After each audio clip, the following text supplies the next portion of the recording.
విద్యారంగ సమస్యల పరిష్కారం కోరుతూ తహసీల్దార్ల కార్యాలయం ముందు ఎన్ఎస్ఎఫ్ విద్యార్థి సంఘ ఆధ్వర్యంలో విద్యార్థులు నిరసనకు దిగారు. మంచిర్యాల జిల్లా జన్నారం తహసీల్దార్ కార్యాలయం ముందు ధర్నా చేసి నిరసన తెలిపారు. ర్యాలీగా తహసీల్దార్ కార్యాలయానికి చేరుకున్న విద్యార్థులు దాదాపు గంట పాటు కార్యాలయం ముందు బైఠాయించారు. అనంతరం తహసీల్దార్ కార్యాలయ సిబ్బందికి వినతి పత్రం అందించారు.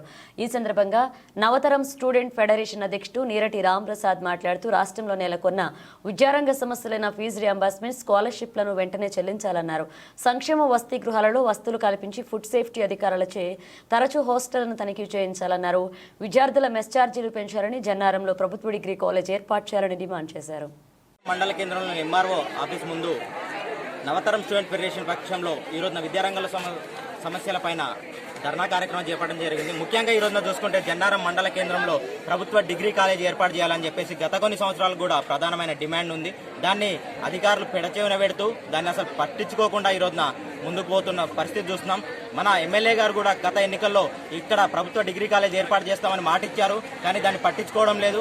వెంటనే ఎమ్మెల్యే గారు ఈ ప్రధానమైన సమస్యను ఏదైతే ఉందో జన్నారంలో దాదాపుగా ప్రభుత్వ జూనియర్ కాలేజీలో మరియు ప్రైవేట్ జూనియర్ కాలేజీలో కలిపి రోజున 300 నుంచి 400 మంది ప్రతి సంవత్సరం ఇంటర్మీడియట్ విద్యను పూర్తి చేసి బయటకు వెళ్తున్న పరిస్థితి. కాబట్టి దాంట్లో కేవలం ఒక 20 నుంచి 30% మంది మాత్రమే డిగ్రీ విద్య కోసం వెళ్తున్నారు. ప్రభుత్వ డిగ్రీ కాలేజ్ లేకపోవడంతో దాదాపుగా 80% మంది డ్రాప్అవుట్స్గా మిగులుతున్నారు. కాబట్టి వెంటనే ప్రభుత్వ డిగ్రీ కాలేజ్ను జన్నారం మండల కేంద్రంలో ఏర్పాటు చేయాలని చెప్పేసి ఈరోజున ఎన్ఎస్ఎఫ్ పక్షాన డిమాండ్ చేస్తున్నాం.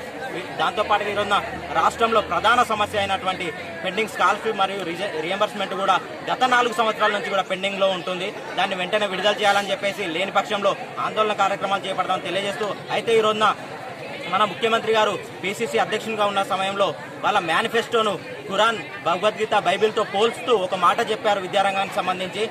ఇప్పుడున్న స్కాలర్షిప్ విద్యార్థులకు సరిపోతలేవు, ప్రస్తుత ధరలకు అనుగుణంగా వాటిని పెంచి మేము స్కాలర్షిప్ అందిస్తామని చెప్పారు. అది ఇప్పుడు ఎట్లుందంటే వాళ్ళది బోగస్ మేనిఫెస్టో అని ఇక్కడే తేలిపోతుంది. స్కాలర్షిప్ పెంచడం పక్కన పెడితే ఉన్న స్కాలర్షిప్స్ కూడా దిక్కులేదు. ఈ రోజున కొన్ని వేల స్కాలర్షిప్ పెండింగ్లో ఉంటున్నాయి. ఈ రోజున రియంబర్స్మెంట్ మరి స్కాలర్షిప్ విడుదల కాక ప్రైవేట్ యాజమాన్యాలు కళాశాలను మూసివేసే పరిస్థితి కూడా నెలకొంది. అయితే వెంటనే ఈ సమస్యలన్నింటినీ పరిష్కరించాలని చెప్పేసి ఈ అసెంబ్లీ సమావేశాల్లో ఒకవేళ మీరు స్కాలర్షిప్ గురించి మరియు విద్యారంగ సమస్యల గురించి చర్చ పెట్టకపోతే రానున్న రోజులలో ఎన్ఎస్ఎఫ్ ఆధ్వర్యంలో ఆందోళన కార్యక్రమాలు చేపడతామని చెప్పేసి